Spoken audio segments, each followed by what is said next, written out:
Bismillahirrahmanirrahim. Assalamualaikum warahmatullahi wabarakatuh. Salam sejahtera buat kita semua di seluruh pemirsa dimanapun Anda berada.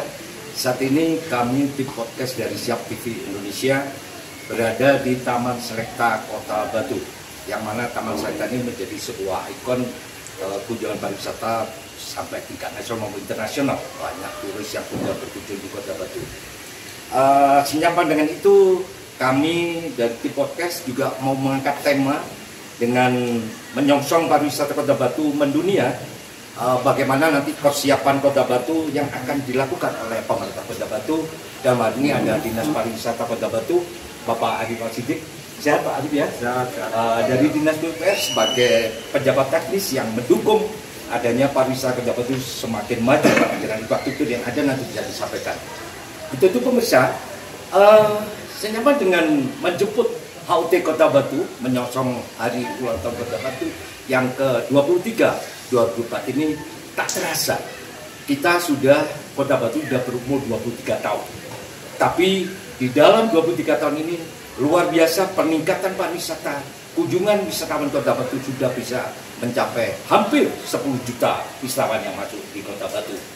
Maka itu kami mengundang dari Dinas PUPR Kota Batu yang diwakili oleh Bapak Eko, Kabid Bina Marga, terus Bapak Arif Siddiq selaku Dinas Pariwisata Kota Batu, dan tak kenal dan tak lupa dan sayang sekali saya hormat sekali dengan Direktur Utama Bapak Sudut Haryadi, yang mana menjadi nahkoda di Selekta ini semakin maju, banyak destinasi wisata yang sudah dikembangkan di Selekta ini.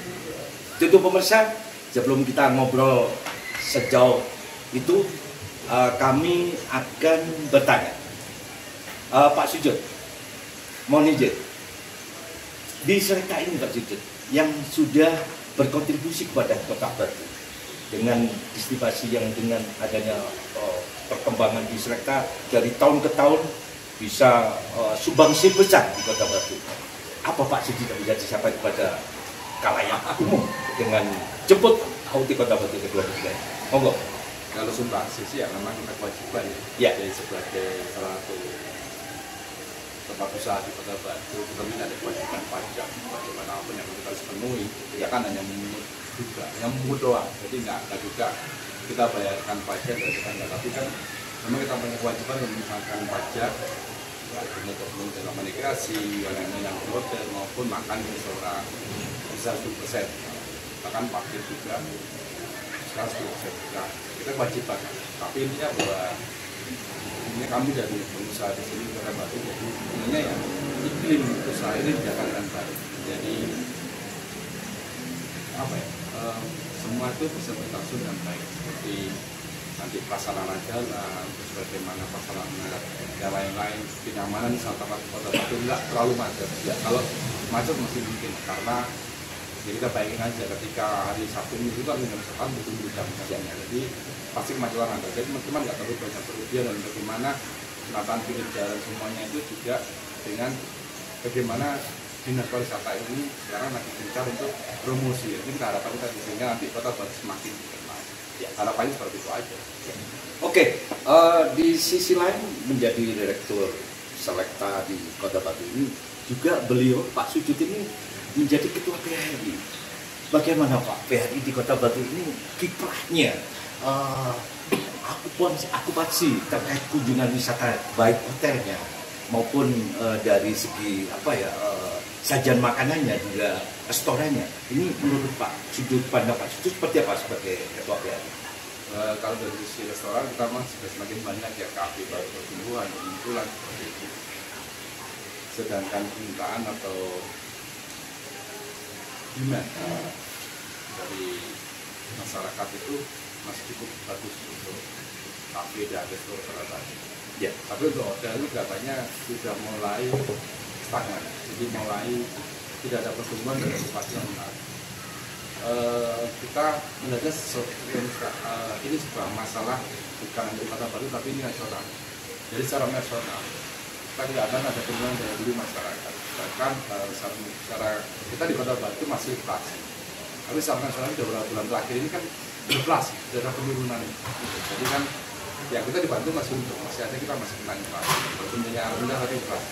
Tapi di kota lain di seluruh Indonesia ini sudah inflasi, jadi benar-benar ini memang mulai dari masyarakat. Jadi kita masih bertahan dengan okupasi seperti tahun lalu aja masih turun.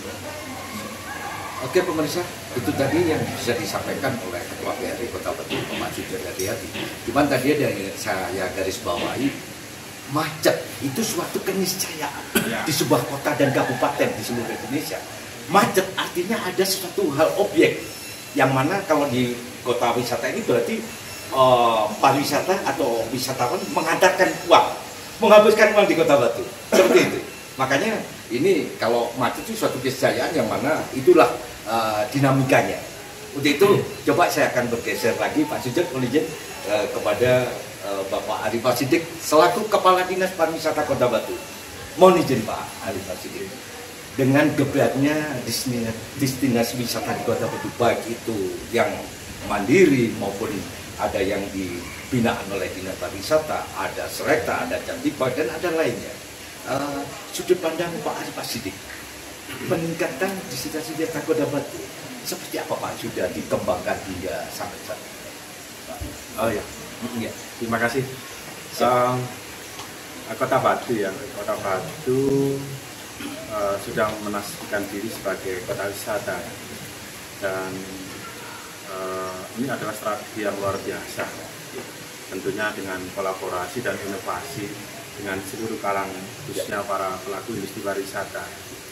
Dan kita sudah data, kemudian manfaat, plasma dari pengembangan pariwisata ini betul-betul bisa dirasakan oleh seluruh masyarakat Kota Batu. Makanya saya kira adalah pilihan yang tepat pemerintah berkolaborasi dengan masyarakat dan pelaku industri wisata menasbihkan diri sebagai kota wisata. Dan salah satu indikator dari keberhasilan strategi pengembangan sektor pariwisata yang luar biasa di Kota Batu, pertama tentu kunjungan wisata ya. Nah, kunjungan wisata pasca COVID-19 terus meningkat, dan itu adalah buah dari kolaborasi, kerja keras, inovasi dan kreasi dari teman-teman pelaku industri pariwisata dan juga support dari pemerintah. Tahun 2023 kemarin kunjungan wisata kita sudah mencapai 10.116.000 kunjungan wisata yang hadir. Itu pun kita menghitung dari mereka yang hadir di hotel, hadir di objek wisata. Kita ditarget di tahun 2024 ini antara 11 juta sampai 12 juta. Oleh karena itu kita harus melakukan terus support dan fasilitasi kepada teman-teman pelaku industri pariwisata. Di samping Dinas Pariwisata itu sendiri melakukan upaya-upaya giat. Yang pertama ada pengembangan sumber daya manusia khususnya di pelaku wisata, kemudian juga meningkatkan event-event dalam bentuk kegiatan-kegiatan yang bisa mendatangkan wisatawan baik domestik maupun mancanegara. Juga yang tidak kalah pentingnya promosi secara masif. Memang kita tahu bahwa sudah luar biasa objek wisata, hotel yang sudah dikembangkan oleh sahabat-sahabat pariwisata Kota Batu yang luar biasa. Tapi kiranya itu belum cukup. Jadi kita harus terus melakukan kreasi dan inovasi. Antara lain dengan event, kemudian mendorong investasi-investasi di sektor pariwisata ya, terutama yang berbasis alam, berbasis desa wisata, dan alhamdulillah ini makin tahun makin bagus ya trennya ya. Di 1-2 tahun terakhir ini tren kunjungan wisata meningkat, yang mereka hadir di objek wisata alam, objek-objek wisata desa dan sebagainya. Ada pelaku wisata mengembangkan konsep layanan wisata di alam terbuka ya, ada glamping, ada outbound dan sebagainya. Kemudian ada sport tourism, ada off-road dan macam-macam, itu biasa. Dan kami dari pemerintah tentu memudahkan mereka untuk melakukan usaha itu. Terus kita kawal, dan manakala membutuhkan fasilitasi dari pemerintah, baik itu perizinan, akses pengembangan, pemanfaatan sarana prasarana lingkungan, air, kemudian juga area-area yang ada di kawasan hutan dan sebagainya itu kita permudah. Tapi tetap ada pengendalian tata ruang dan sebagainya. Nah, kami juga terima kasih kepada kepada pelaku industri pariwisata yang dimotori oleh Fasipa. Kebetulan beliau ketuanya, Forum Industri Pariwisata Kota Batu, yang sangat kompak, sangat solid, dan selalu komitmen untuk kesinambungan pariwisata Kota Batu di masa yang akan datang. Di samping itu kepada pemerintah kota, Pak Wali Kota yang selalu support, kemudian juga dinas-dinas terkait, khususnya dinas PUPR yang juga turut serta secara konkret memfasilitasi, memperindah, juga mengembangkan aksesibilitas ke objek-objek wisata, misalkan jalan, kemudian PJU dan sebagainya. Ini sangat luar biasa. Makanya kami yakin dengan kolaborasi yang hebat ini, Batu di masa yang akan datang akan menjadi objek wisata yang lebih hebat lagi, dan tentu akan diminati oleh wisatawan khususnya dari mancanegara. Kira-kira seperti itu.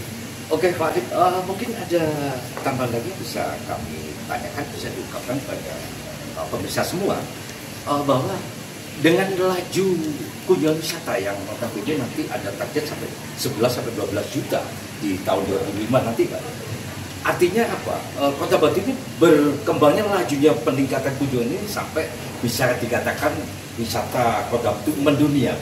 Nah, tidak lepas dari dukungan dinas teknis seperti PUPR maupun dinas lainnya dan masyarakat juga menjadi Pak Arif, kira-kira seperti apa pangsa pasarnya Kota Batu layak dijual itu sampai tingkat kemana sih Pak? Bisa dikatakan edukasinya masyarakat SDM itu sampai bisa dijual sampai kemana? Eropa atau kemana Pak? Monggo. Iya, jadi saya kira strategi marketing pariwisata Kota Batu kita lakukan secara masif. Kita kerjasama dengan hampir 16 media massa ya, ada media sosial, ada televisi, juga ada media-media yang lain, termasuk juga secara insidentif dengan teman-teman influencer ya, dan sebagainya, untuk bisa mempromosikan pariwisata Kota Batu yang luar biasa ini. Target nasional tentu kita lakukan, bagaimana kita bekerjasama dengan Dinas Kebudayaan dan Pariwisata Provinsi. Event-event kita ini menjadi bagian yang tidak terpisahkan dari event level Jawa Timur regional, termasuk juga dengan Kementerian Pariwisata. Kerjasama antar daerah di Indonesia ya kita lakukan. Kami itu kampanye pariwisata Kota Batu ini juga kita lakukan secara internasional, dan sampai melalui media massa tadi ya, media global, yang mana media ini tentu dengan akses teknologi informasi sudah sangat luas ya. Di samping itu kita masuk ke organisasi Asia Pasifik ya, tourism promosi organisasi ya, pusatnya di Busan, Korea Selatan, yang mana melalui lembaga ini kita secara gencar mempromosikan potensi-potensi pariwisata kita. Pariwisata kita sangat luar biasa ya. Mungkin kita sudah mengenal ya bagaimana wisata buatan di Kota Batu sekelas Jatim Park ya, yang sudah internasional. Ada kebun binatang yang mana di sana disajikan, kita bisa menonton, bisa berinteraksi langsung dengan berbagai macam satwa yang tentu dari seluruh benua ya ada di sana. Kemudian juga objek-objek lain yang ada di Jatim Park ini berkelas internasional, kita tahu. Bahkan hotel-hotel kita ini sudah mendapatkan sertifikat atau penghargaan secara internasional. Salah satunya Hotel Singgasari, itu sudah luar biasa. Kalau kita ini sudah beberapa kali mendapatkan sertifikat terbaik nasional ya. Jadi saya kira ini buat kreasi inovasi dari kita semua.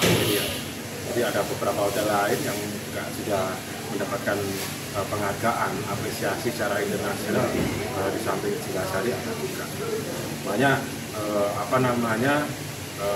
hal yang sudah kita dapat. Kami berkomitmen terus mengembangkan. Saat sekarang ini kami sudah memfasilitasi ya satu destinasi baru yang ada di Taman Hutan Rakyat Raden Suryo. Itu konsep yang sangat luar biasa yang digagas di sana. Kemudian juga ada di beberapa titik rencana-rencana pengembangan kawasan wisata baru. Saya kira ini kita semua pelaku industri pariwisata, khususnya masyarakat, juga akan mendapatkan manfaat dari itu. Di samping lapangan pekerjaan, plasma ekonomi dan sebagainya akan berdampak di situ. Tapi kami terus mendorong bahwa daya tarik yang akan dikembangkan harus punya level tersendiri. Ya. Dan alhamdulillah ini investasinya juga luar biasa. Kami mendengar langsung tidak kurang 100 miliar, bahkan lebih dari situ. Itu padahal itu adalah investasi wisata yang berbasis alam. Ya. Jadi kita memang mendorong itu, di samping kita terus mempertahankan kelestarian Kota Batu yang ada di titik nol Sungai Brantas ya. Dengan keindahan alam, di pegunungan dan sebagainya ini harus kita pertahankan. Makanya pendekatan pariwisata kita adalah pendekatan pariwisata yang ramah lingkungan dengan tetap mempertahankan kelestarian. Di samping juga kita mengeksplor potensi bunga, hortikultura dan juga pepohonan khas Batu ini harus terus kita pertahankan dan kita kembangkan. Dan ini saya yakin akan terus meningkatkan daya tarik tidak hanya wisatawan Nusantara tapi juga masyarakat. Siap. Wah, luar biasa pemirsa. Itu tadi ada rencana juga planning ke depan yang mana pemerintah Kota Batu melalui Dinas Pariwisata ada gagasan baru, ada inovasi baru di Brantas yang mana akan bisa mendatangkan devisa pendapatan yang cukup besar nanti. Tapi di Kota Batu ini memang tidak punya pantai. Tidak kalah pentingnya dengan Bali. Bali punya pantai, tapi di Batu punya jual view pemandangan gunung, bukit yang bagus. View yang bagus ini menjadi daya tarik wisatawan mancanegara untuk hadir ke Kota Batu. Seperti itu. Itu pemirsa. Maka dengan keberhasilan Kota Batu di Dinas Pariwisata, terutama apapun pelaku wisata dan lainnya di Kota Batu, mendorong akan meningkatkan PAD daerah Kota Batu. Tapi tidak lepas dari semua pihak, maka semua perlu dukungan, terutama di dinas terkait. Ini kalau sudah bilang macet, itu sebuah keniscayaan. Saya akan bergeser ke Dinas Kota Batu. Selamat sore Pak Eko. Gini Pak Eko, bagaimana untuk ke depan inovasi dan pendukung sebagai kota pariwisata yang akan mendunia di Kota Batu? Seperti apa nanti Dinas PUPR mempersiapkan segala apa itu kemacetannya, apa itu pelebaran jalan, jembatan, atau infrastruktur yang lain? Seperti apa Pak? Baik, terima kasih Pak. Yang saya akan sampaikan, memang kalau kita bilang kemacetan itu suatu bencana, tapi penanganan kemacetan itu suatu bahaya. Bagi kami, Dinas PUPR Kota Batu akan selalu senantiasa melakukan segala upaya sehingga kemacetan yang menandakan suatu kota itu maju itu dapat kita berikan suatu solusi. Dari tahun 2021 kami sudah melakukan beberapa upaya untuk melakukan beberapa kemacetan yang terjadi di Kota Batu, yaitu dengan cara membangun beberapa jalan tembus. Jalan tembus kami yang kita bangun dari tahun 2001 sampai dengan sekarang itu hampir sepanjang 10 kilo sepanjangnya. Dan itu dapat kami apresiasi kepada masyarakat Kota Batu bahwa kami dalam membangun jalan itu mendapat dukungan yang banyak dari masyarakat. Artinya apa? Pemerintah dalam menyediakan lahan untuk pembebasan jalan itu mendapat apresiasi dan dukungan penuh dari masyarakat Kota Batu. Selain dari pelebaran jalan yang kita lakukan dan pembangunan jalan tembus, kami juga membangun beberapa fasilitas di mana fasilitas itu dapat kita jadikan sebagai penambah ikon atau menambah daya tarik wisata. Salah satunya kami membangun beberapa pedestrian, trotoar yang kami bangun tahun kemarin 2023 kami sudah mulai membangun beberapa trotoar di mana trotoar yang kami bangun ini mempunyai daya tarik tersendiri. Artinya apa? Trotoar ini kami desain supaya masyarakat yang datang ke Batu ini tidak hanya menggunakan kendaraannya untuk mengelilingi Kota Batu, tapi dia menggunakan pedestrian atau trotoar ini sebagai tempat untuk aksesibilitas mereka menikmati Kota Batu. Ya. Artinya apa? Kita bangun trotoar ini dengan nyaman mungkin. Kita bikin namanya konstruksi dengan stand konkret, lalu kita lapisi dengan fosfor itu, sehingga kita harapkan ketika malam hari keberadaan fosfor yang kita bangun itu dapat memancarkan keindahan itu sendiri bagi masyarakat, sehingga dapat dinikmati dengan baik. Di samping itu juga kami ada beberapa rencana. Memang kemarin kami bersinergi dengan kementerian, artinya kami melakukan beberapa proposal untuk melakukan beberapa pembangunan. Dan alhamdulillah di tahun ini proposal yang kami sampaikan kepada pemerintah kementerian dan pusat itu kami bersambut, Mas. Yaitu adanya realisasi pembangunan Jalan Insinyur Soekarno, dan juga nanti ada revitalisasi untuk di kawasan Sultan Agung. Artinya kawasan ini nanti kami bikin senyaman mungkin seperti yang kami lakukan di Jalan Panglima Sudirman. Lalu juga kami ada keinginan supaya ikon baru yang ada di pusat pasar besar Kota Batu yang baru itu, Lamutan itu, kita pasang yang namanya underpass. Nah, nanti kami inginkan supaya nanti wisatawan itu, kalau misalkan cita-cita kami ini itu keinginan kami yang namanya kereta gantung itu dapat realisasi. Nanti itu kalau realisasi, nanti kita bikin aksesibilitas dari pasar menuju terminal, sehingga terminal yang dulunya mati suri ya orang bilang itu dapat berkembang kembali. Seperti itu. Lalu ada satu lagi, Mas, di kawasan Batu Duri Purno, kami juga itu ingin membangun suatu flyover di sana. Karena di Batu Duri Purno, di Batu Duri Purno itu kan banyak terjadi rawan kecelakaan di sana. Namun ada beberapa kendala yang kami temui di sana. Artinya apa? Di kawasan tersebut ada dua kewenangan, yaitu pemerintah Kota Batu sendiri dan pemerintah Kabupaten Malang. Sehingga kami kemarin sempat berdiskusi dengan Pak Korwil, ya, lewat Pak Korwil Malang, lewat provinsi, di mana memfasilitasi ini apakah proyek nantinya itu akan ditangani oleh provinsi atau dari pusat, sehingga tidak ada perbedaan antara Batu sama Kabupaten Malang, sehingga nanti flyover ini dapat dinikmati oleh kedua belah daerah tersebut. Mungkin seperti itu. Siap. Berarti kalau berbicara flyover itu kita ambil contoh seperti pada di Cokalilanang dulu ya. Dulu waktu itu beloknya agak sulit, sekarang udah strut, bisa aja udah nyampe ya. Siap. Oke, Pak Eko, dengan pendukung fasilitas di bidang teknik, khususnya untuk menjemput kota wisata mendunia ini, jelas pasti ada inovasi baru, ada pembangunan baru yang mana kalau saya lihat ya dalam kacamata saya ini Jalan Panglima Sudirman sudah cantik banget, sudah lebar, trotoar juga di Jalan dari Sartika, Jalan Patimura, dan sampai di mungkin Jalan Diponegoro ya. Ini sudah masih proses, juga di Brosem masih proses pembangunan. Ini udah lebar karena itu jalur jantung kota yang mana notabene numpuk kendaraan di situ. Ini luar biasa, PUPR Kota Batu mendukung pariwisata Kota Batu bisa mendunia. Tapi tidak ada lepas dengan itu saja, akhirnya didukung dengan namanya APBD yang besar. Nah, mungkin Kepala Dinas PUPR dan Dinas Pariwisata dengan yang lainnya ini sudah kolaborasi dengan kementerian atau dinas terkait dari provinsi. Hal ini mungkin mendukung dengan suksesnya pariwisata Kota Batu ini tak lepas dari semua pihak. Tentunya seperti itu, Pak Arif ya. Untuk kata-kata atau kalimat yang mengedukasi, saya bergeser ke Pak Cucup dulu. Pede aja, Pak. Apa, Pak, kata-kata mutiara emasnya mendukung kota wisata Batu bisa mendunia? Seperti apa, Pak Cucup? Bisa disampaikan, monggo. Memang tidak mudah ya. Kalau kita secara nasional sih, Kota Batu ini sudah sudah level atas, ya level atas. Ya.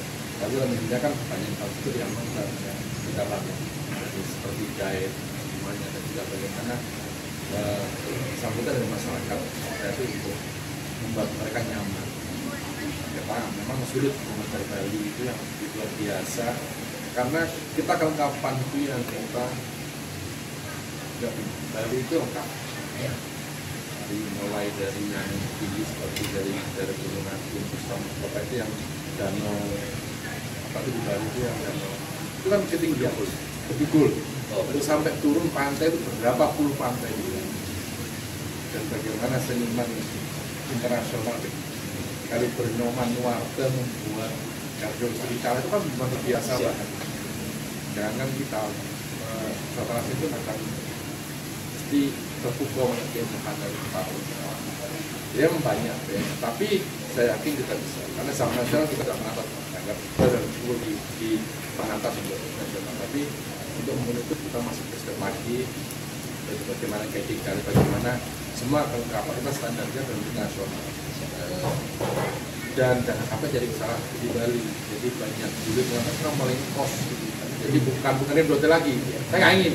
Kita dari PRI Batu, dari Pasipas yang kalau hotel jangan sampai ada duit lama di tempat tapi jangan kos dia nyewa. Terus ada lagi tren baru lagi sekarang itu boleh menyewa villa, terus dia silakan lagi.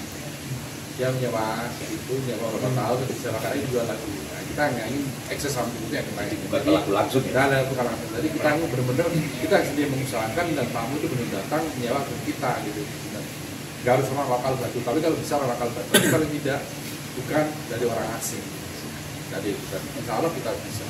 Saya yakin kita dengan sedikit guiding lagi, peningkatan level lagi, kita bisa menjadi wisata yang kelas dunia. Siap. Pak Arif, mohon izin direksinya untuk apa yang bisa Anda targetkan, apa akan meningkatkan SDM masyarakatnya, apa disekolahkan bahasa Inggrisnya atau gimana, bisa disampaikan langsung pada pemirsa Pak Arif. Iya, terima kasih. Alhamdulillah ya, Kota Wisata Batu ini punya teman-teman pelaku industri pariwisata yang luar biasa ya, Pak. Komitmen tinggi, kompak, dan tentunya mereka punya idealisme yang luar biasa. Kemudian yang kedua adalah kesadaran masyarakat dalam rangka pengembangan sektor pariwisata di semua wilayah, bahkan di semua komponen dan semua lini. Kita tidak pernah atau hampir tidak pernah ya mendengar sebuah rencana program, rencana aksi pembangunan fasilitas pariwisata yang masyarakat di situ menolak, yang masyarakat di situ tidak mendukung. Ini sangat jarang di Kota Wisata Batu, dan mereka selalu memberikan support, memberikan dukungan dan partisipasi. Ini tadi sangat luar biasa. Di samping itu yang tidak kalah pentingnya adalah Kota Batu ini memiliki kearifan lokal ya, kekayaan lokal, kekayaan alam yang sangat luar biasa. Kita ada di ketinggian antara 1000 sampai 3000 meter dari permukaan laut. Udara kita sejuk, gunung-gunung juga memiliki kita sumber mata air yang sangat potensial untuk bisa kita eksplor luar biasa. Ini tentu menjadi sebuah modal kita. Di samping agro, ya, wisata agro atau pertanian dengan konsep kolaborasi dengan pariwisata ya terus berkembang. Makanya saya yakin menuju ke wisata yang mendunia di Kota Batu dikatakan sulit tidak. Sejalan dengan semangat kita, ayo terus kita kompak, berinovasi dan berkolaborasi. Tidak menutup kemungkinan kita harus meniru ya, atau kita harus melakukan katakanlah mengolah ide-ide positif, referensi-referensi yang bagus, tidak saja dari Indonesia tapi juga dari mancanegara yang bagus untuk dikembangkan di Kota Wisata Batu. Kuncinya adalah kerja keras, kemudian inovasi dan kolaborasi dengan memanfaatkan sumber daya tadi yang saya sampaikan. Semangat teman-teman BRI yang luar biasa, kemudian kesadaran yang tinggi dari masyarakat untuk mendukung sektor pariwisata dan kekayaan alam, disupport dengan semangat kerja keras, inovasi, kolaborasi, kemudian juga langkah-langkah konkret untuk bisa mengembangkan potensi-potensi yang kita punya. Saya yakin kita punya Gunung Arjuna, ya, kita punya Gunung Panderman, kita punya budaya-budaya yang sangat luar biasa. Ya, teman-teman pelaku budaya juga punya komitmen yang tinggi. Saya yakin dengan terus kita belajar dan berkomitmen seperti saya sampaikan tadi, sangat mungkin dan ini sangat bisa Kota Batu menjadi destinasi wisata yang luar biasa di Jawa Timur, ya, kemudian di Indonesia dan dikenal oleh mancanegara yang luar biasa. Ini terus berkembang kita, terus berkembang dan saya yakin ini berkesinambungan untuk generasi yang akan datang di Kota Jakarta. Amin. Siap, terima kasih. Oke, Pak Arif, itu suatu gagasan dan inovasi yang sangat positif untuk kedepannya Batu bisa menjadi entertainment dunia. Tak lepas dari dukungan dari dinas teknis, dari PUPR ini menjadi salah satu pilar yang mana orang mau jalan nyantai lebar itu lebih nyaman. Karena orang asing itu kalau sudah jalannya lebih nyantai, itu paling diminati dan disukai. Seperti apa Pak Eko closingnya? Monggo disampaikan. Terima kasih Pak. Ya. Kami dari PPR mungkin akan tetap ya mendukung wisata di Batu. Itu dengan cara kita menyediakan beberapa fasilitas di Batu, sampai dari blok, lalu kita beri fasilitas nanti untuk pengguna jalan pedestrian itu, lalu kita lengkapi dengan beberapa lampu trotoar, di mana yang kami inginkan barometer tempat wisata untuk orang tidak hanya di alun-alun saja, kami bisa tersebar sampai ke beberapa ruas jalan kita perindah tadi itu. Dan kami akan berkomitmen terus supaya Karena Batu ini tetap wisata. Maka kami akan tetap menyediakan beberapa prasarana yang akan mendukung wisata supaya lebih mendunia. Oke, itu pemirsa sementara yang bisa kami sampaikan ngobrol-ngobrol bersama Direktur Srekta dan sekaligus Ketua PRI Kota Batu, Bapak Kadis Pariwisata, Bapak Presiden, dan Kepala Dinas PUPR yang dibantu oleh Bapak Eko bidang pembangunan infrastruktur, yang mana lainnya adalah juga getol di dalam bidang infrastruktur termasuk jalan, jembatan dan sebagainya. Untuk itu pemirsa, kami sudah sampai sekian dulu. Ada kurang lebihnya kami moderator Panto menyampaikan semoga dengan HUT Kota Batu 23 di bulan Oktober 2024 ini, semoga Kota Batu semakin jaya dan menjadi kota wisata yang mendunia. Terima kasih. Demikian kami sampaikan. Wassalamualaikum warahmatullahi wabarakatuh.